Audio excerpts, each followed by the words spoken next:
ಬೋಲೋ ಯೇಸು ಕ್ರಿಸ್ತ ಮಹಾರಾಜಕ್ಕೂ ಜಯ. ನನ್ನ ಒಡೆಯನು ರಕ್ಷಕನು ವಿಮೋಚಕನು ಅತಿ ಬೇಗನೆ ಬರಲಿರೋ ಮೊದಲಿಂಗನಾದಂಥ ಯೇಸು ಕ್ರಿಸ್ತ ನಾಮದಲ್ಲಿ ಕೂಡಿದಂಥ ಪ್ರತಿಯೊಬ್ಬರು ಕೂಡ ಹೊಂದಿಸ್ತಾ ಇದ್ದೀನಿ. ದೇವರು ನಿಮ್ಮನ್ನು ಆಶೀರ್ವಾದ ಮಾಡಲಿ.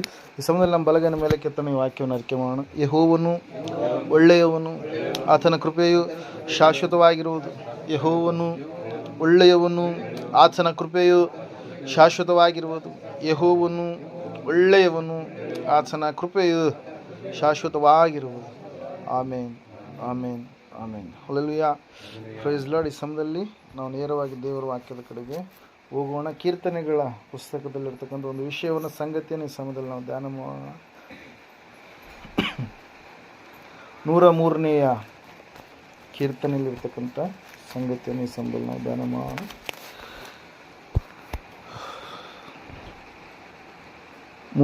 ಮೂರನೇ ವಚನದಿಂದ ಓದಿಕೊಳ್ಳೋಣ.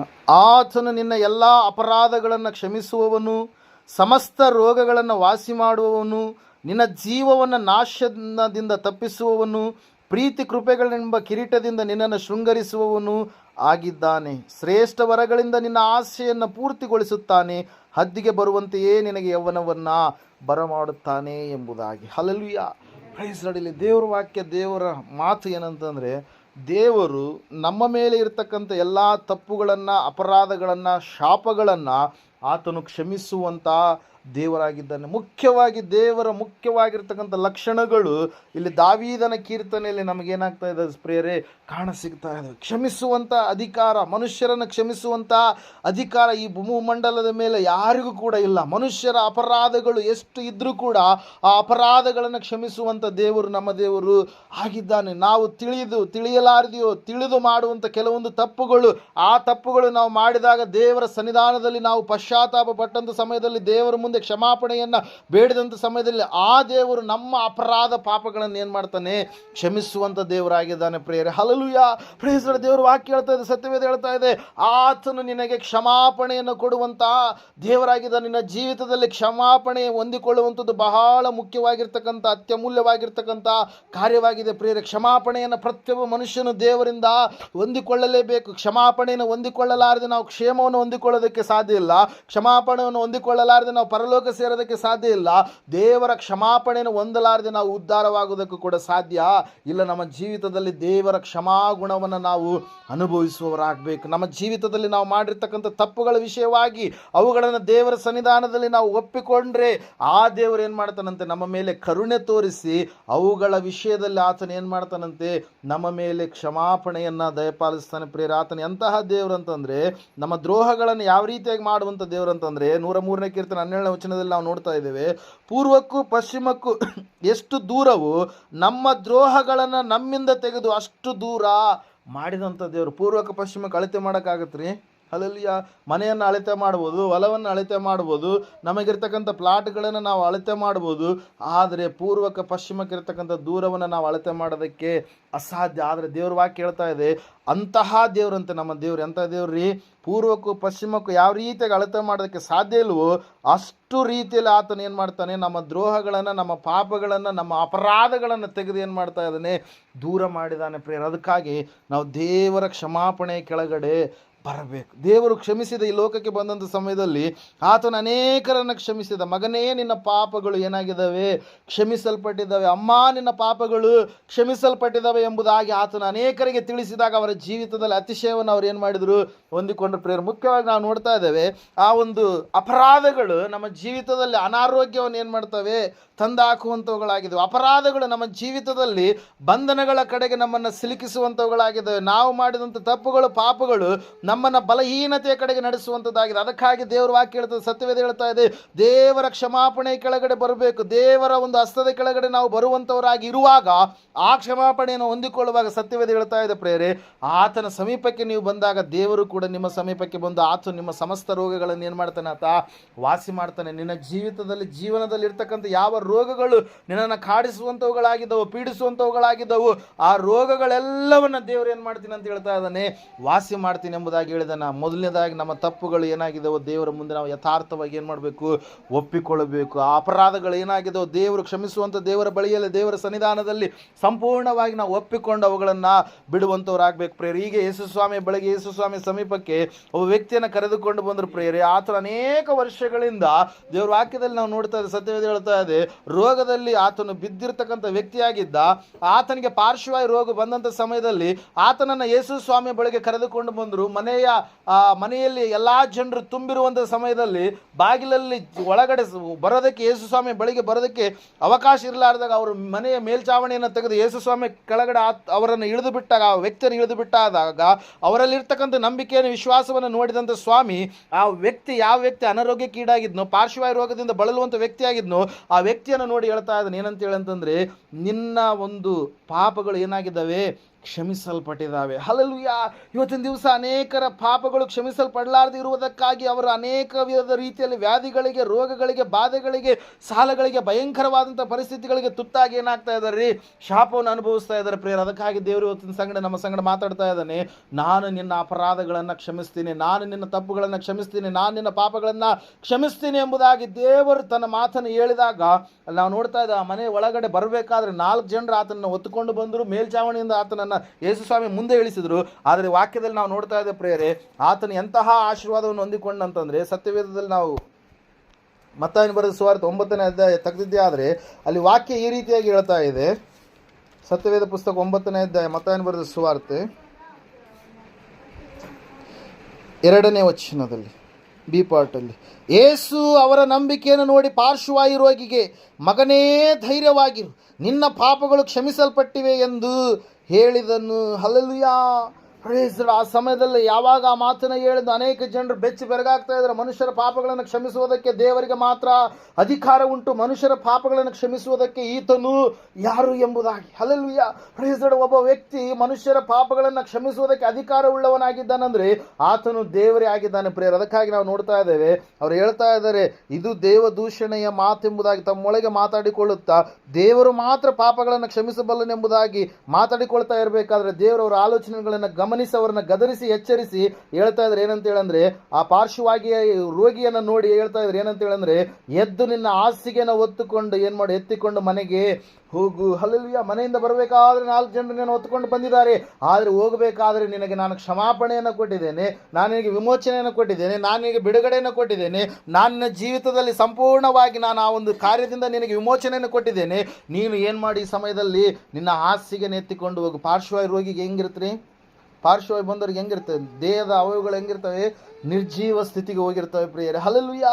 ಪ್ರಿಯಸ್ ಎದ್ದು ನಡೆಯದ ಆಡಲಿಕ್ಕೆ ಆಗ್ಲಾರಂಥ ಸಮಯದಲ್ಲಿ ಆ ವ್ಯಕ್ತಿಯನ್ನು 4 ಜನರು ಕರೆದುಕೊಂಡು ಬಂದರೆ ಇಲ್ಲಿ ನಾವು ನೋಡ್ತಾ ಇದ್ದೇವೆ, ಸ್ವಾಮಿ ಆ ವ್ಯಕ್ತಿಯ ಪಾಪಗಳನ್ನು ಕ್ಷಮಿಸ್ತಾ ಇದ್ದಾನೆ. ಅದಕ್ಕಾಗಿ ಆತನು ದೇವರು ಮನುಷ್ಯರ ಅಪರಾಧಗಳೆಲ್ಲವನ್ನ ಕ್ಷಮಿಸುವಂಥ ದೇವರಾಗಿದ್ದಾನೆ ಪ್ರೇಯರ್. ಶಿಲುಬೆಯಲ್ಲಿ ಆತನು ಮಾಡಿದಂಥ ಕಾರ್ಯ ಅದೇನೆ, ನಮ್ಮ ಸ್ಥಾನದಲ್ಲಿ ಯೇಸು ಸ್ವಾಮಿ ಬಲಿಯಾದ ಪ್ರೇಯರ್. ಅದಕ್ಕಾಗಿ ಆತ ನರಮನುಷ್ಯನಾಗಿ ಲೋಕಕ್ಕೆ ಹೊರಟು ಬಂದ ಪ್ರೇಯರ್. ಹಲ್ಲೆಲೂಯಾ. ನಮ್ಮ ಪಾಪಗಳನ್ನು ಆತನು ಶಿಲುಬೆ ಮೇಲೆ ಹೊತ್ತುಕೊಂಡು ಆತನು ವಿಜ್ಞಾಪನೆ ಮಾಡಿದ, ನಮ್ಮ ಅಪರಾಧಗಳನ್ನು ಹೊತ್ತುಕೊಂಡು ದುಷ್ಟರ ಮಧ್ಯದಲ್ಲಿ ಆತನು ಶಿಲುಬೆಗೆ ಹಾಕಲ್ಪಟ್ಟಂಥವನಾದ ಪ್ರೇಯರೇ. ಕತ್ತಲೆಯನ್ನು, ಅವಮಾನವನ್ನು, ಶಾಪವನ್ನು, ಪಾಪವನ್ನು, ಎಲ್ಲವ ರೋಗಗಳನ್ನು, ಮನುಷ್ಯರ ರೋಗಗಳನ್ನು ಆತನು ಶಿಲುಬೆಯಲ್ಲಿ ಮೇಲೆ ಹೊತ್ತುಕೊಂಡು ಏನು ಮಾಡಿದನು, ಆತ ತೀರಿಸಿದ್ದಾನೆ ಪ್ರೇಯರ್. ಅದಕ್ಕಾಗಿ ಇವತ್ತಿನ ದಿವಸ ನಜರೇತಿನ ಯೇಸು ಕ್ರಿಸ್ತನ ನಾಮದಲ್ಲಿ ನಾವು ಪ್ರಾರ್ಥನೆ ಮಾಡುವಾಗ ಅವೆಲ್ಲವುಗಳ ವಿಷಯದಲ್ಲಿ ನಾವು ಏನು ಮಾಡ್ತೀವಿ, ವಿಮೋಚನೆಯನ್ನ, ಬಿಡುಗಡೆಯನ್ನ ಹೊಂದಿಕೊಳ್ತೀವಿ ಪ್ರೇಯರ್. ದೇವರ ವಾಕ್ಯ ಹೇಳ್ತದೆ ಈ ಸಮಯದಲ್ಲಿ ಏನಂತ ಹೇಳಂತಂದ್ರೆ, ಆತ ನಿಮ್ಮ ಪಾಪಗಳನ್ನು ಕ್ಷಮಿಸಬೇಕಂತೇಳಿ ಇಷ್ಟಪಟ್ಟಿದ್ದಾನೆ, ನಿನ್ನ ತಪ್ಪುಗಳನ್ನು, ದೋಷಗಳನ್ನು ಕ್ಷಮಿಸಬೇಕಂತೇಳಿ ಇಷ್ಟಪಟ್ಟಿದ್ದಾನೆ. ಆತ ನಿನ್ನ ಪಾಪಗಳನ್ನು, ದೋಷಗಳನ್ನು, ಅಪರಾಧಗಳನ್ನು ಆತನು ಕ್ಷಮಿಸಿದಾಗ ನಿನ್ನ ಜೀವಿತ ಹೊಸದಾದ ಜೀವಿತವಾಗಿ ಮಾರ್ಪಾಟಾಗುತ್ತೆ ಪ್ರೇಯರೇ. ಹಲ್ಲೆಲೂಯಾ. ಪ್ರೇಸ್ ನಾವು ನೋಡ್ತಾ ಇರ್ತೀವಿ ಪ್ರೇಯರ್, ನಮ್ಮ ಮನೆ ಮುಂದುಗಡೆ ಯಾವುದಾದ್ರೂ ಗಿಡಗಳು ಇರುವಂಥ ಸಮಯದಲ್ಲಿ ಆ ಗಿಡಗಳಿಗೆ ಯಾವುದಾದ್ರೂ ರೋಗಗಳಾದಂಥ ಸಮಯದಲ್ಲಿ ಆ ರೋಗಗಳಿಗೆ ತಕ್ಕದಾಗಿರ್ತಕ್ಕಂಥ ಔಷಧಗಳನ್ನು ತೆಗೆದುಕೊಂಡು ಬಂದು ನಾವು ಏನು ಮಾಡ್ತೀವಿ, ಹೊಡಿತೀವಿ, ಸಿಂಪಡಿಸಿದಾಗ ಆ ಔಷಧ ಹೊಡೆದಾದ ಮೇಲೆ ಆ ಗಿಡ ಚೇತರಿಕೆ ಕಂಡಂಥ ಸಮಯದಲ್ಲಿ ಅದಕ್ಕೆ ನಾವೇನು ಮಾಡ್ತೀವಿ, ಗೊಬ್ಬರವನ್ನು ಹಾಕಿದಾದ ಮೇಲೆ ನಾವೇನು ಮಾಡ್ತೀವಿ, ಅದರಿಂದ ನಾವು ಫಲಗಳನ್ನು ಎದುರು ನೋಡ್ತೀವಿ. ದೇವರು ಕೂಡ ನಮ್ಮನ್ನು ಕ್ಷಮಿಸುವಾಗ ನಮ್ಮಲ್ಲಿ ಬರುಡಾದಂಥ ಸ್ಥಿತಿಯಲ್ಲಿರುವಂಥದ್ದು, ನಮ್ಮಲ್ಲಿ ಫಲ ಕೊಡಲಾರದಂಥ ಸ್ಥಿತಿಯಲ್ಲಿರ್ತಕ್ಕಂಥ ಒಂದು ಲಕ್ಷಣಗಳು ಎಲ್ಲವೂ ಕೂಡ ಏನಾಗ್ತವ್ರಿ, ಆತನು ಕ್ಷಮಿಸಿದಾಗ ಏನಾಗ್ತವೆ, ನಾವು ಬದಲಾವಣೆ ಆಗ್ತೀವಿ, ನಾವು ನೂತನ ಜೀವಿತವನ್ನು ಹೊಂದಿಕೊಳ್ತೀವಿ ಪ್ರೇಯರ್. ಅದಕ್ಕಾಗಿ ದೇವರ ವಾಕ್ಯದಲ್ಲಿ ನಾವು ನೋಡ್ತಾ ಇದ್ದೇವೆ ಪ್ರೇಯರೇ, ಮಗನೇ ನಿನ್ನ ಪಾಪಗಳು ಕ್ಷಮಿಸಲ್ಪಟ್ಟಿದ್ದಾವೆ, ನಿನ್ನ ಅಪರಾಧಗಳು ಕ್ಷಮಿಸಲ್ಪಟ್ಟಿದ್ದಾವೆ ಎಂಬುದಾಗಿ ಹೇಳಿದಂಥ ದೇವರು.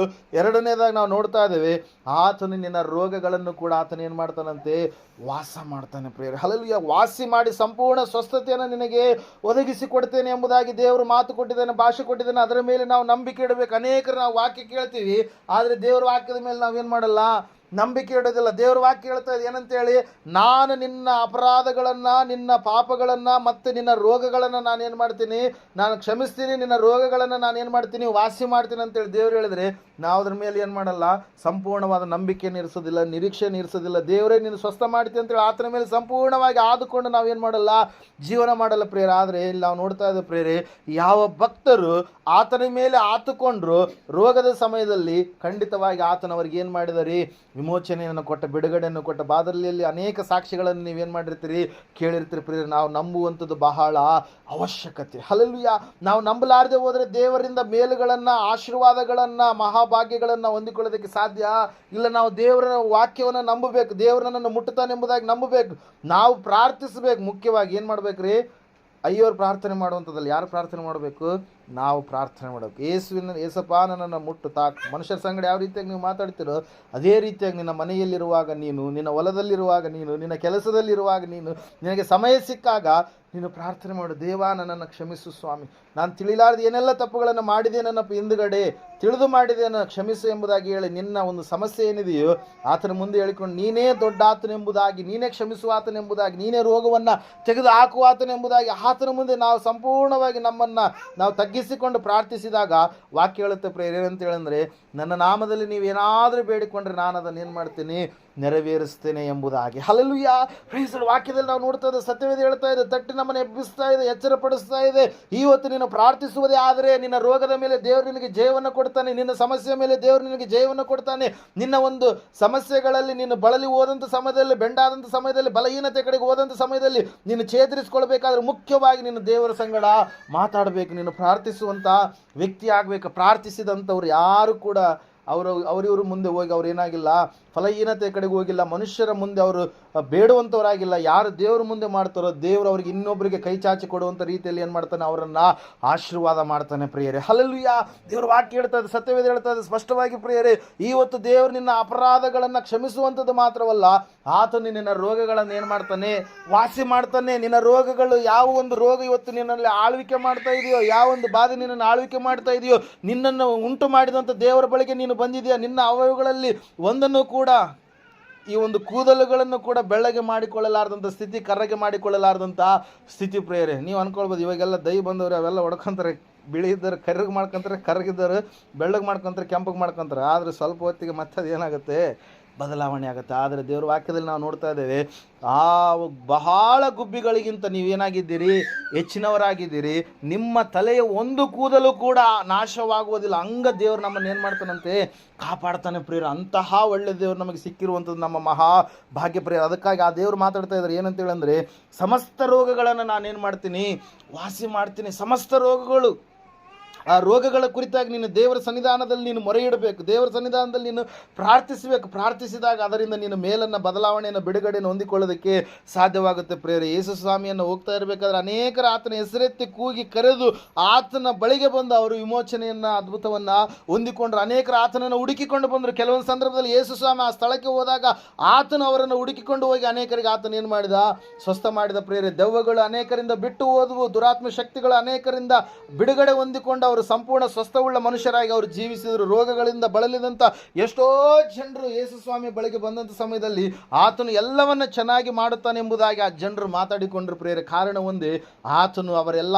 ರೋಗಗಳನ್ನು ಆತನು ಏನು ಮಾಡಿದ್ದಾನೆ, ತನ್ನ ಮೇಲೆ ಹಾಕಿಕೊಂಡಿದ್ದಾನೆ. ಶಿಲುಬೆಯಲ್ಲಿ ತನ್ನ ಮೇಲೆ ಹಾಕಿಕೊಂಡು ದೇವರಿಗೂ ಮತ್ತು ಮನುಷ್ಯರಿಗೂ ಮಧ್ಯಸ್ಥನಾಗಿ ಆತನು ಏನು ಮಾಡಿದ್ದಾನೆ ಅಂತಂದರೆ, ನರ ಮನುಷ್ಯನಾಗಿ ಬಂದಾಗ ನಮ್ಮ ಸ್ಥಾನದಲ್ಲಿ ನಿಂತು ಎಲ್ಲವುಗಳನ್ನು ಆತನು ಏನು ಮಾಡಿದ್ದಾನೆ, ಒಪ್ಪಿಕೊಂಡಿದ್ದಾನೆ ಪ್ರಿಯರೇ. ನಮ್ಮ ಸ್ಥಾನದಲ್ಲಿ ನಮ್ಮ ಅಪರಾಧವನ್ನು, ರೋಗವನ್ನು ಹೊತ್ತುಕೊಂಡಿದ್ದಾನೆ. ಅದಕ್ಕಾಗಿ ವಾಕ್ಯ ಹೇಳ್ತಾ ಇದೆ, ನಾವು ನೋಡ್ತಾ ಇದ್ದೆ 53ನೇ ಅಧ್ಯಾಯದಲ್ಲಿ ಲೇಷನ ಪ್ರವಾದನೆ ಗ್ರಂಥದಲ್ಲಿ, ಆತನು ಏನು ಮಾಡಿದಂತೆ, ನಮ್ಮ ರೋಗಗಳನ್ನು ಹೊತ್ತುಕೊಂಡನು. ಆತನ ಬಾಸುಂಡೆಗಳಿಂದ ನಮಗೆ ಗುಣವಾಯಿತು. ಆತನು ಗಾಯಗೊಂಡ ನಮ್ಮನ್ನು ಸ್ವಸ್ಥ ಮಾಡುವುದಕ್ಕಾಗಿ, ಆತನು ರೋಗವನ್ನು ಹೊತ್ತುಕೊಂಡ ನಮಗೆ ಆರೋಗ್ಯವನ್ನು ಕೊಡುವುದಕ್ಕಾಗಿ, ಆತನು ಶಾಪವನ್ನು ಅನುಭವಿಸಿದ ನಾವು ಆಶೀರ್ವಾದಕ್ಕೆ ಪಾತ್ರರಾಗಬೇಕಂತೇಳಿ, ಆತನು ಮರಣವನ್ನು ಅನುಭವಿಸಿದ ರುಚಿ ನೋಡಿದ ನಾವು ನಿತ್ಯ ಜೀವಕ್ಕೆ ಪಾತ್ರರಾಗಿ ಸ್ವರ್ಗಕ್ಕೆ ಬಾಧ್ಯಸ್ಥರಾಗಬೇಕಂತೇಳಿ ಪ್ರಿಯರು. ಅದಕ್ಕಾಗಿ ನಾವು ನೋಡ್ತಾ ಇದ್ದೇವೆ, ಸತ್ಯವೇದ ಹೇಳ್ತಾ ಹೇಳ್ತಾ ಇದೆ, ಎರಡೇ ಅಂಶಗಳು. ದೇವರಿನ ಪಾಪಗಳನ್ನು ಅಪರಾಧಗಳನ್ನು ಕ್ಷಮಿಸಿದಾಗ ನಿನ್ನ ಆರೋಗ್ಯವನ್ನು ಹೊಂದಿಕೊಳ್ಳೋದಕ್ಕೆ ಸಾಧ್ಯ ಆಗುತ್ತೆ ಪ್ರಿಯರೇ. ಅದಕ್ಕಾಗಿ ಆತನ ಕುರಿತಾಗಿ ಸತ್ಯವೇದ ಹೇಳ್ತಾ ಇದೆ, ಸ್ವಸ್ಥ ಮಾಡುವಂಥ ದೇವರು ಎಂಬುದಾಗಿ, ಯೆಹೋವ ರಾಫಾ ಎಂಬುದಾಗಿ. ಹಲ್ಲೆಲೂಯಾ.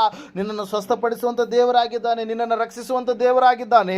ಆತನು ಖಂಡಿತವಾಗಿ ನಿನ್ನ ಜೀವಿತದಲ್ಲಿ ಮೇಲನ್ನು ಅದ್ಭುತವನ್ನು ಮಾಡ್ತಾನೆ ಪ್ರಿಯರೇ. ಆದರೆ ನೀನು ಪ್ರಾರ್ಥಿಸುವಂಥ ಮಗನು ಮಗಳಾಗಬೇಕು. ಏಸಪ್ಪ ನನ್ನನ್ನು ರಕ್ಷಿಸಿ ಎಂಬುದಾಗಿ ಒಂದೇ ಮಾತು ಸಾಕು, ಒಂದೇ ಚಿಕ್ಕ ಮಾತು ಸಾಕು ಪ್ರಾರ್ಥನೆ. ಹಲ್ಲೆಲೂಯಾ. ಪ್ರಿಯರೇ, ಕೆಲವರು ಅನ್ಕೊಳ್ತಾ ಇರ್ಬೋದು, ಗಂಟೆಗಟ್ಟಲೆ ಪ್ರಾರ್ಥನೆ ಮಾಡಬೇಕೇನೋ. ಹಲ್ಲೆಲೂಯಾ. ಯಾವ ಥರ ಪ್ರಾರ್ಥನೆ ಮಾಡಬೇಕು, ನನಗೆ ಪ್ರಾರ್ಥನೆ ಮಾಡೋದಕ್ಕೆ ಬರೋದಿಲ್ಲಲ್ಲ ಅಂತೇಳಿ ಅಂದ್ಕೊಳ್ತಾ ಇರ್ತಾರೆ ಕೆಲವು ಜನ. ಹಲ್ಲೆಲೂಯಾ. ನಾವು ಯಾರು ಆ ರೀತಿ ಅಂದ್ಕೊಳ್ಳೋದು ಬೇಡ. ನಾವು ಮೊಣಕಾಲೂರೋಣ. ನಮ್ಮ ಸಮಸ್ಯೆ ಏನಿದೆಯೋ ದೇವರು ನನ್ನ ಮುಂದೆ ಇದ್ದಾನೆ ಎಂಬುದಾಗಿ, ಸಿಂಹಾಸನದಲ್ಲಿ ಆತನು ಕೂತ್ಕೊಂಡು ನನ್ನ ಮಾತುಗಳನ್ನು ಆತನು ಕೇಳಿಸ್ಕೊಳ್ತಾ ಇದ್ದಾನೆ ಎಂಬುದಾಗಿ ನಾವೇನು ಮಾಡ್ಬೇಕ್ರಿ? ಪ್ರಾರ್ಥಿಸ್ಬೇಕು. ವಾಕ್ಯ ಹೇಳ್ತಾ ಇದೆ, ನೀನು ಪ್ರಾರ್ಥನೆ ಮಾಡುವಾಗ ನಿನ್ನ ಮಾತುಗಳು ಎಲ್ಲಿಗೆ ಹೋಗ್ತಾವಂತವು? ಎಲ್ಲಿಗೆ ಹೋಗ್ತಾವ್ರಿ? ಪರಲೋಕಕ್ಕೆ ಏರಿ ಹೋಗ್ತವೆ. ಎಲ್ಲಿಗೆ ಹೋಗ್ತವೆ? ದೇವರ ಸನ್ನಿಧಾನಕ್ಕೆ ಹೋಗ್ತವೆ ಪ್ರಿಯರೇ. ಹಲ್ಲೆಲೂಯಾ. Praise Lord. ನಾವು ನೆನೆಸಿದ್ವಿ ನಾವು ಚಿಕ್ಕವರಾಗಿರ್ಬೇಕಾದ್ರೆ ಇಲ್ಲಿದ್ದ ಅಮೆರಿಕದವ್ರಿಗೆ ಮಾತಾಡ್ಬೋದು ಅಂತೇಳಿ. ಹಲ್ಲೆಲೂಯಾ. ಮಾತಾಡ್ತಾ ಇದೀವ ಇಲ್ಲಿ? ಹೆಂಗೆ ಮಾತಾಡ್ತೀವಿ? ಅದಕ್ಕೆ ತಕ್ಕದಾಗಿರ್ತಕ್ಕಂಥ ಟೆಕ್ನಾಲಜಿಯನ್ನು ಕಂಡುಹಿಡಿದಿದ್ದಾರೆ. ಮೊಬೈಲ್ ಫೋನ್ಗಳು ಬಂದಿದ್ದಾವೆ, ಆ ಒಂದು ನೆಟ್ವರ್ಕ್ ಲೊಕೇಶನ್ಸ್ಗಳು ಎಲ್ಲ ಬಂದಿದ್ದಾವೆ. ಹಲ್ಲೆಲೂಯಾ. Praise Lord. ಯಾಕೆ ಹೇಳ್ರಿ? ಇಲ್ಲಿ ಮಾಡಿದಂಥ ಪ್ರಾರ್ಥನೆ ಅಲ್ಲಿ ದೇವರು ಕೇಳ್ತಾನಂದರೆ ಇಲ್ಲಿಂದ ಅಮೆರಿಕದಲ್ಲಿರುವಂಥವ್ರು ಕೂಡ ಮಾತಾಡ್ಬೋದು ಅಂತೇಳಿ ಯಾವುದೋ ಒಂದು ರೀತಿಯಲ್ಲಿ ವಿಷಯದಲ್ಲಿ ಏನು ಮಾಡಿದ್ರು ಇವತ್ತಿನ ದಿವಸ ನಾವು ಟೆಕ್ನಾಲಜಿಯನ್ನು ಬಳಸ್ತಾ ಇದ್ದೇವೆ ಪ್ರೇಯರ್. ಕಾರಣ ಒಂದು, ದೇವರು ಕೂಡ ನೀನು ಇಲ್ಲಿ ಹೇಳಿದಂಥ ಮಾತುಗಳು ಕೂಡ ನಿನ್ನ ಮಾತುಗಳನ್ನು ಒತ್ತುಕೊಂಡು ಹೋಗ್ತಾರೆ ಪ್ರೇಯರ್ ದೇವದೂತರು. ಹಲ್ಲೆಲೂಯಾ. ಸಂಧ್ಯೆ ನೈವೇದ್ಯದ ಉಪಾದಿಯಲ್ಲಿ ನಿನ್ನ ಮಾತುಗಳು, ಪ್ರಾರ್ಥನೆಗಳು ದೇವರ ಮುಂದೆ ಧೂಪವಾಗಿ ಅವರು ಏರು ಹೋಗ್ತಾನೆ ಇರ್ತವೆ. ಯಾರ ಮಾತುಗಳು ರೀ? ದೇವರ ಸನ್ನಿಧಾನದಲ್ಲಿ ನೀನು ಮಾಡಿದಂಥ ಪ್ರಾರ್ಥನೆಯ ಮಾತುಗಳು ಪ್ರೇಯರ್. ಅದಕ್ಕಾಗಿ ನಾವು ನೋಡ್ತಾ ಇದ್ದೇವೆ, ದೇವರ ವಾಕ್ಯ ಹೇಳ್ತಾ ಇದೆ, ನೀನು ಪ್ರಾರ್ಥಿಸಿದರೆ ನೀನು ಫಲವನ್ನು ಕಾಣ್ತೀಯ, ನೀನು ಪ್ರಾರ್ಥಿಸಿದರೆ ನಿನ್ನ ಜೀವಿತದಲ್ಲಿ ಅದ್ಭುತವನ್ನು ಕಾಣ್ತೀಯ, ಪ್ರಾರ್ಥಿಸಿದರೆ ಆರೋಗ್ಯವನ್ನು ಹೊಂದಿಕೊಳ್ತೀಯ, ನೀನು ಪ್ರಾರ್ಥಿಸಿದರೆ ಇನ್ನೊಬ್ಬರ ಮುಂದೆ ನೀನು ಮೊಣಕಾಲೂರುವಂಥದ್ದು ಬೇಡ. ದೇವರ ಮುಂದೆ ಮೊಣಕಾಲು ಊರಿದಾಗ ದೇವರು ಇನ್ನೊಬ್ಬರಿಗೆ ನಿನ್ನ ಕೈ ಬಿಚ್ಚಿ ಕೊಡುವ ರೀತಿಯಲ್ಲಿ ನಿನ್ನನ್ನು ದೇವರು ಏನು ಮಾಡ್ತಾನೆ? ಆಶೀರ್ವಾದದಿಂದ ತುಂಬಿಸ್ತಾನೆ. ಸಮಯ ಸ್ವಲ್ಪ ಲೇಟ್ ಆಗ್ಬೋದು, ಆದರೆ ಖಂಡಿತವಾಗಿ ದೇವರಿನ ಒಳ್ಳೆಯದಕ್ಕಾಗಿ ತಕ್ಕ ಸಮಯದಲ್ಲಿ ಕ್ಲುಪ್ತ ಕಾಲದಲ್ಲಿ ಆತನ ಏನು ಮಾಡ್ತಾನೆ? ಆ ಎಲ್ಲ ಕಾರ್ಯಗಳನ್ನು ನೆರವೇರಿಸ್ತಾನೆ ಪ್ರಿಯರೇ. ಹಲ್ಲೆಲೂಯಾ. ನಾವು ನಂಬೋಣ, ದೇವರು ಕ್ಷಮಿಸುವಂಥ ದೇವರು ನಮಗೆ ಸಿಕ್ಕಿದ್ದಾನೆ. ನಾವು ಅದಕ್ಕಾಗಿ ಇನ್ನು ಮುಂದೆ ನಾವು ಅಪರಾಧಿಗಳಲ್ಲ, ನಮಗೆ ರೋಗಗಳಿಂದ ಬಿಡುಗಡೆ ಕೊಡುವಂಥ ದೇವರು ನಮಗೆ ಸಿಕ್ಕಿದ್ದಾನೆ. ಅದಕ್ಕಾಗಿ ನಾವು ಅನಾರೋಗ್ಯವಂತರು ಅಲ್ಲ ಎಂಬುದಾಗಿ ಈ ಸಮಯದಲ್ಲಿ ನಾವು ಮೊಣಕಾಲೂರೋಣ, ಪ್ರಾರ್ಥನೆ ಮಾಡೋಣ. ದೇವ್ರ ವಾಕ್ಯ ನಮ್ಮ ಸಂಗಡ ಮಾತಾಡ್ತಾ ಇದೆ ಪ್ರಿಯರೇ. ಸತ್ಯವೇದ ನಮ್ಮ ಸಂಗಡ ಹೇಳ್ತಾ ಇದೆ. ವಾಕ್ಯ ಒಂದೇ ವಿಷಯ, ಸಂಗತಿ, ಆತನು ನಿನ್ನನ್ನು ಕ್ಷಮಿಸ್ತಾನೆ, ನಿನ್ನ ಜೀವಿತವನ್ನು ಆತನು ಕ್ಷಮಿಸ್ತಾನೆ. ಕ್ಷಮಿಸುವುದಕ್ಕಾಗಿ ಆತನು ಈ ಲೋಕಕ್ಕೆ ಹೊರಟು ಬಂದಿದ್ದಾನೆ. ಆತನು ಶಿಲುವೆ ಮೇಲೆ ಹೇಳಿದಂಥ ಮಾತು, ದೇವಾ ತಂದೆಯೇ ಇವರು ಏನು ಮಾಡ್ತಾ ಇದ್ರು ಇವ್ರು ಗೊತ್ತಿಲ್ಲ, ಇವ್ರನ್ನ ನಿನ್ನ ಕ್ಷಮಿಸು ಎಂಬುದಾಗಿ ಆತನು ಬೋಧನೆ ಮಾಡಿದ ರೀತಿಯಲ್ಲೇ ಆತನು ನಡೆದಂಥ ದೇವರಾಗಿದ್ದಾನೆ ಪ್ರಿಯರೇ. ಸಮಯದಲ್ಲಿ ನಾವು ಪ್ರಾರ್ಥಿಸೋಣವಾ? ದೇವರು ಅನೇಕರನ್ನು ಕ್ಷಮಿಸಿದ, ಅವರ ಪಾಪಗಳನ್ನು ಕ್ಷಮಿಸಿದ, ಅಪರಾಧಗಳನ್ನು ಕ್ಷಮಿಸಿದ. ಇವತ್ತು ನಿನ್ನನ್ನು ನನ್ನನ್ನು ದೇವರು ಕ್ಷಮಿಸ್ತಾ ಇದ್ದಾನೆ. ನಿನಗೆ ನನಗೆ ದೇವರು ಸ್ವಸ್ಥತೆಯನ್ನು ಕೊಡಬೇಕಂತೇಳಿ ಇಷ್ಟಪಟ್ಟಿದ್ದಾನೆ. ಯಾವ ರೋಗ ನಿನ್ನನ್ನು ಆಳ್ವಿಕೆ ಮಾಡ್ತಾ ಇದೆ ಈ ಸಮಯದಲ್ಲಿ ಆ ರೋಗದ ಹೆಸರೆತ್ತಿ ದೇವರ ಮುಂದೆ ಪ್ರಾರ್ಥಿಸು. ದೇವರೇ, ಇಷ್ಟು ದಿವಸಗಳ ಕಾಲ ಈ ಬಂಧನದಲ್ಲಿ ಇದ್ದೇನೆ ಸ್ವಾಮಿ, ನನಗೆ ಸಂಪೂರ್ಣವಾಗಿ ಬಿಡುಗಡೆ ಕೊಡು ಎಂಬುದಾಗಿ ದೇವರ ಹತ್ರ ಪ್ರಾರ್ಥನೆ ಮಾಡು. ದೇವರಿಗೆ ಅಸಾಧ್ಯವಾದಂಥ ಕಾರ್ಯ ಒಂದು ಕೂಡ ಇಲ್ಲ. ಇವತ್ತಿನ ಆತನು ಈ ಒಂದು ಬೆಳಗುರ್ಕಿ ಗ್ರಾಮದವರಿಗೆ ಎಲ್ಲರಿಗೂ ಕೂಡ ನೀರು ಬೇಕಂತಂದರೆ, ಎಲ್ಲ ಜನರಿಗೆ ಎಲ್ಲರ ಹೊಲಗಳಲ್ಲಿ ನೀರು ಹರಿಸಬೇಕಾದ್ರೆ ಎಷ್ಟು ತಿಂಗಳುಗಳು, ಎಷ್ಟು ವರ್ಷಗಳು ಹಿಡಿಬೋದು? ಒಂದು ಸಾರಿ ಲೆಕ್ಕ ಹಾಕ್ರಿ. ಆದರೆ ದೇವರು ಒಂದೇ ಕ್ಷಣದಲ್ಲಿ, ಕ್ಷಣ ಮಾತ್ರದಲ್ಲಿ ಆತನು ಇಡೀ ಭೂಮಂಡಲವನ್ನೇ ನೀರಿನಿಂದ ತುಂಬಿಸುವಂಥ ದೇವರಾಗಿದ್ದಾನೆ. ಆತನ ಅಪ್ಪಣೆ ಮೇರೆಗೆ ಮಳೆ ಬರುವಂಥದ್ದಾಗಿದೆ. ಆತನ ಅಪ್ಪಣೆ ಮೇರೆಗೆ ಮೋಡಗಳು ಏರುವಂಥದ್ದಾಗಿದೆ. ಆತನು ಗಾಳಿಯನ್ನು ಬೀಸ ಮಾಡುವಂಥ ದೇವರಾಗಿದ್ದಾನೆ. ತನ್ನ ಉಗ್ರಾಣ ಕೋಣೆಯಲ್ಲಿ ಗಾಳಿಯನ್ನು ದೇವರು ಇಟ್ಟುಕೊಂಡಂಥ ದೇವರಾಗಿದ್ದಾನೆ ಪ್ರೇರೆ. ಆತನು ನಡೆಯುವಾಗ ಗುಡುಗುಗಳು, ಮಿಂಚುಗಳು ಕಾಣಿಸ್ಕೊಳ್ತಾವೆ ಎಂಬುದಾಗಿ ವಾಕ್ಯ ಹೇಳ್ತಾ ಇದೆ ಪ್ರೇರೆ. ಈ ಸಮಯದಲ್ಲಿ ಏನಾಗ್ತಾ ಇದೆ ಸಹೋದರ ಸಹೋದರಿ? ದೇವರ ಹತ್ರ ಪ್ರಾರ್ಥನೆ ಮಾಡಿ ನೀನು ಹೊಂದಿಕೊಳ್ತಾ ಇಲ್ವಾ? ಅಂಥ ದೇವರು ನಿನಗೆ ಸಿಕ್ಕಿದ್ದಾನೆ. ನೀತಿವಂತರ ಮೇಲೆ ಅನೀತಿವಂತರ ಮೇಲೆ ಮಳೆಯನ್ನು ಸುರಿಸುವಂಥ ದೇವರಾತನು, ಶಕ್ತಿವಂತನಾದಂಥ ದೇವರಾತನು. ಮನುಷ್ಯರು ಉಂಟು ಮಾಡಿದ ಆತನಲ್ಲ, ಮನುಷ್ಯರನ್ನು ಉಂಟು ಮಾಡಿ ಜಗತ್ತನ್ನು, ಸೃಷ್ಟಿಯನ್ನು, ಅನೇಕ ಸೃಷ್ಟಿಯ ಕಾರ್ಯಗಳನ್ನು ಸೃಷ್ಟಿ ಮಾಡಿದಂಥ ದೇವರಾತನು. ಸಮಯದಲ್ಲಿ ಆತನ ಬಳಿಗೆ ನೀನು ಬಂದಿದೆಯಾ? ದೇವರು ನಿನ್ನನ್ನು ಕ್ಷಮಿಸಬೇಕಂತೇಳಿ ಇಷ್ಟಪಟ್ಟಿದ್ದಾನೆ. ದೇವರ ಮುಂದೆ ಈ ಸಮಯದಲ್ಲಿ ಯಥಾರ್ಥವಾಗಿ ನಿನ್ನ ಜೀವಿತವನ್ನು ಒಪ್ಪಿಕೊ. ನೀನು ಮಾಡಿದಂಥ ತಪ್ಪುಗಳು ಏನಾಗಿದೆ ಯಥಾರ್ಥವಾಗಿ ದೇವರ ಸನ್ನಿಧಾನದಲ್ಲಿ ನೀವು ಒಪ್ಪಿಕೊಳ್ಳೋದಾದರೆ, ಅವುಗಳನ್ನು ಒಪ್ಪಿಕೊಂಡು ದೇವರ ಸನ್ನಿಧಾನದಲ್ಲಿ ನೀನು ಬಿಟ್ಟು ಬಿಡುವುದೇ ಆದರೆ ದೇವರ ಕರುಣೆಯನ್ನು ಹೊಂದಿಕೊಂಡಂಥ ಮನುಷ್ಯ ನೀನಾಗ್ತೀಯ. ಕರುಣೆ ಒಂದು ನ್ಯಾಯ ತೀರ್ಮಾನದಲ್ಲಿ ಆ ವ್ಯಕ್ತಿ ಗೆದ್ದು ಹಿಗ್ಗುವ ಹಾಗೆ ಆ ಕರುಣೆ ಆ ವ್ಯಕ್ತಿಯನ್ನು ನಡೆಸುವಂಥದ್ದಾಗಿದೆ ಎಂಬುದಾಗಿ ಪತ್ರಿಕೆಗಳಲ್ಲಿ ನಾವು ನೋಡ್ತೇವೆ ಪ್ರಿಯರೇ. ಹಲ್ಲೆಲೂಯಾ. ಈ ಸಮಯದಲ್ಲಿ ಪ್ರಾರ್ಥನೆ ಮಾಡೋಣ. ಯಾವ ವಿಷಯದಲ್ಲಿ ನೀವು ತಪ್ಪಿ ಹೋಗಿದ್ದೀರಿ ಸಹೋದರ ಸಹೋದರಿ? ದೇವರ ಕ್ಷಮಾಪಣೆ ದೊಡ್ಡದು, ದೇವರು ಕೊಡುವಂಥ ಆರೋಗ್ಯ ದೊಡ್ಡದು. ಈ ಸಮಯದಲ್ಲಿ ನಾವು ಪ್ರಾರ್ಥಿಸೋಣ. ಮಹೋನ್ನತನ ಮಹಾಪರಿಶುದ್ಧನಾದ ಮಹಾದೇವರು, ನಿಮಗೆ ಸ್ತೋತ್ರಗಳಪ್ಪ. ಕೇಳಿದಂಥ ವಾಕ್ಯ, ಬಿತ್ತಿದಂಥ ಬೀಜ 100ರಷ್ಟು ಫಲ ಕೊಡುವ ಹಾಗೆ ಸ್ವಾಮಿ ನೀನು ಸಹಾಯ ಮಾಡಪ್ಪ. ಯಾವ ವಿಷಯದಲ್ಲಿ ಸ್ವಾಮಿ ಅವರು ತಪ್ಪಿ ಹೋಗಲಾರ್ದ ಹಾಗೆ ಸಹಾಯ ಕೊಡು ಸ್ವಾಮಿ. ಅದ್ಭುತವನ್ನು ಮಾಡಪ್ಪ, ಅತಿಶಯಕಾರಿ ಜರುಗಿಸು ಸ್ವಾಮಿ. ಮನುಷ್ಯರಾದಂಥ ನಾವು ಸ್ವಾಮಿ ಅನೇಕ ವಿಷಯದಲ್ಲಿ ತಪ್ಪಿ ಹೋಗೋದುಂಟಪ್ಪ. ದೇವಾ, ಈ ಸಮಯದಲ್ಲಿ ಎಲ್ಲ ಅಪರಾಧಗಳನ್ನು ಸ್ವಾಮಿ ನೀನು ಕ್ಷಮಿಸುವೆನೆಂಬುದಾಗಿ ಹೇಳಿದೆಯಪ್ಪ. ಪೂರ್ವಕ್ಕೆ ಪಶ್ಚಿಮಕ್ಕೆ ಎಷ್ಟು ದೂರವೋ ಅಷ್ಟು ದೂರ ನಮ್ಮ ದ್ರೋಹಗಳನ್ನು ದೂರ ಮಾಡಿ ಎಂದಿಗೂ ಕೂಡ ನೆನೆಸಿಕೊಳ್ಳೋದೇ ಇಲ್ಲ ಎಂಬುದಾಗಿ ನೀನು ಮಾತು ಕೊಟ್ಟಿದೆಯಾ, ಭಾಷೆ ಕೊಟ್ಟಿದೆಯಪ್ಪ. ಸ್ತೋತ್ರ ಸ್ವಾಮಿ. ಮನುಷ್ಯರಾದರೆ ಅನೇಕ ಸಾರಿ ಪದೇ ಪದೇ ಅದನ್ನು ನೆನೆಸುವುದುಂಟು ಸ್ವಾಮಿ. ನೀನು ಮನುಷ್ಯನಲ್ಲಪ್ಪ, ದೇವರಾಗಿದ್ದೀಯ. ಪದಕ್ಕಾಗಿ ಸ್ತೋತ್ರಗಳಯ್ಯ. ಈ ಸಮಯದಲ್ಲಿ ವಿಶೇಷವಾಗಿ ಸ್ವಾಮಿ ಇವರ ಜೀವಿತವನ್ನು ನಿನ್ನ ಕರೆಗಳಲ್ಲಿ ಒಪ್ಪಿಸಿಕೊಡ್ತಾ ಇದೆ. ಯಾವೊಂದು ಶಾಪದ ಆಳ್ವಿಕೆ ಇವರಲ್ಲಿ ಇದೆಯೋ ಆ ಶಾಪವನ್ನು ಯೇಸು ಕ್ರಿಸ್ತನ ನಾಮದಲ್ಲಿ ಮುರಿದು ಹಾಕಿ ಕಟ್ಟಿ ಹಾಕಿ ಲಯಪಡಿಸ್ತಾ ಇದ್ದೇವಪ್ಪ. ದೇವ, ಸಂಪೂರ್ಣವಾದಂಥ ಸ್ವತಂತ್ರವನ್ನು ದೇವರವರಿಗೆ ದಯಪಾಲಿಸು ಸ್ವಾಮಿ. ದೇವ, ಈ ಸಮಯದಲ್ಲಿ ವಿಶೇಷವಾಗಿ ನಾವು ಬೇಡ್ತಾ ಇದ್ದೇವೆ. ಕರ್ತನೆ, ಸಹಾಯಕನೇ, ಇವರು ಸಂಪೂರ್ಣವಾಗಿ ಆರೋಗ್ಯವಂತರಾಗಬೇಕು, ಐಶ್ವರ್ಯವಂತರಾಗಬೇಕು. ದೇವಾ, ನಿನ್ನ ಸನ್ನಿಧಾನದಲ್ಲಿ ಸ್ಥಿರವಾಗಿ ನಿಷ್ಕಳಂಕವಾಗಿ ನಿಲ್ಲುವಂಥ ಕರ್ತನೆ ಸ್ವಾಮಿ ವ್ಯಕ್ತಿಗಳಾಗಿ ಇವರು ಜೀವಿಸಬೇಕಪ್ಪ. ನಿನ್ನ ಬರುವಿಕೆಯಲ್ಲಿ ಎತ್ತಲ್ಪಡುವ ಸಭೆಯಲ್ಲಿ ಕಾಣಿಸಿಕೊಳ್ಳುವ ಹಾಗೆ ಭಕ್ತಿಯ ಜೀವಿತವನ್ನು ಇವರು ಮಾಡಲಿಕ್ಕಾಗುವಂತೆ ದೇವಾ, ಇವರ ಸಂಗಡ ಜೊತೆಗೆ ನೀವಿದ್ದು ನಡೆಸಪ್ಪ. ಅಬ್ರಹಾಮನನ್ನು ನೀವು ಕರೆದ್ರಿ ಸ್ವಾಮಿ. ಕರೆದಾಗ ಅಬ್ರಹಾಮನು ಕಾಲಿಟ್ಟ ಸ್ಥಳಗಳೆಲ್ಲ ಆಶೀರ್ವಾದಕ್ಕೆ ಯಾವ ರೀತಿಯಾಗಿ ಪಾತ್ರವಾದವು. ಅಬ್ರಹಾಮನು ಓದಲ್ಲೆಲ್ಲ ಸ್ವಾಮಿ ಆತನ ಸಂಗಡ ನೀನಿದ್ದು ಆತನ ಪ್ರಾರ್ಥನೆ ಮಾಡಿದಾಗಲೆಲ್ಲ ಆತನ ಪ್ರಾರ್ಥನೆಯನ್ನು ಯಾವ ರೀತಿಯಾಗಿ ಕೇಳಿ ಅದ್ಭುತವನ್ನು ನೀನು ಮಾಡಿದೆವು ಸ್ವಾಮಿ. ಅದೇ ಒಂದು ಅನುಭವದಲ್ಲಿ ಅಬ್ರಹಾಮನ ಆಶೀರ್ವಾದದ ಕೆಳಗಡೆ ಸ್ವಾಮಿ ನಾವೆಲ್ಲರೂ ಬರುವಂತೆ ದೇವಾ, ಆಶೀರ್ವಾದವೇ ನಮ್ಮ ಜೀವಿತದಲ್ಲಿ ಸ್ವಾಮಿ ನೀನು ಕೊಡಬೇಕಂತೇಳಿ ಇಷ್ಟಪಟ್ಟಿದೀಯಾ. ಅದಕ್ಕಾಗಿ ನಾವು ಸ್ಥಿರವಾಗಿ ನಿಲ್ಲುವ ಹಾಗೆ ಭಕ್ತಿಯ ಜೀವಿತದಲ್ಲಿ ಬಿದ್ದು ಹೋಗದೆ ಸೋತು ಹೋಗದೆ ಸ್ಥಿರವಾಗಿ ನಿನ್ನಲ್ಲಿ ಸ್ವಾಮಿ ಆಶೀರ್ವಾದಗಳೆಲ್ಲ ಹೊಂದಿಕೊಳ್ಳುವ ಹಾಗೆ ನೀವು ತಾನು ನಮ್ಮ ಸಂಗಡ ಜೊತೆಗಿದ್ದು ಸಹಾಯ ಮಾಡಿ ನಡೆಸಬೇಕೆಂಬುದಾಗಿ ಯೇಸು ಕ್ರಿಸ್ತನ ನಾಮದಲ್ಲಿ ಪ್ರಾರ್ಥಿಸಿ ಬೇಡರ್ಪಿಸಿ ಹೊಂದಿದ್ದೇವೆ ಪರಮ ತಂದೆ. ನಮ್ಮ ತಂದೆಯಾದ ದೇವರ ಶಾಶ್ವತವಾದ ಪ್ರೀತಿ, ಕುಮಾರನಾಗಿ ಬಂದರೆ ಯೇಸು ಕ್ರಿಸ್ತನ ಶಾಶ್ವತವಾದ ಕೃಪೆ, ಪರಿಶುದ್ಧಾತ್ಮರ ಶಾಶ್ವತವಾದ ನಡೆಸಿ ಕಲಂಕರಿಸಿ ಬಲಪಡಿಸಿ ಕೂಡಿ ಬಂದರೆ ಇವರ ಸಂಗಡದಲ್ಲಿ ಸಕಲ ಸದ್ಭಕ್ತರ ಸಂಗಡ ಪ್ರಪಂಚದ ಎಲ್ಲ ಮನುಷ್ಯರ ಸಂಗಡದಲ್ಲಿ ಸದಾಕಾಲ ನೆಲೆಯಾಗಿರಲಿ ಸ್ವಾಮಿ. ಯೇಸು ರಕ್ತಕ್ಕೆ ಜಯ, ಸಕಲ ಪಾಪಗಳಲ್ಲಯ. ಯೇಸು ರಕ್ತಕ್ಕೆ ಜಯ, ಸಕಲ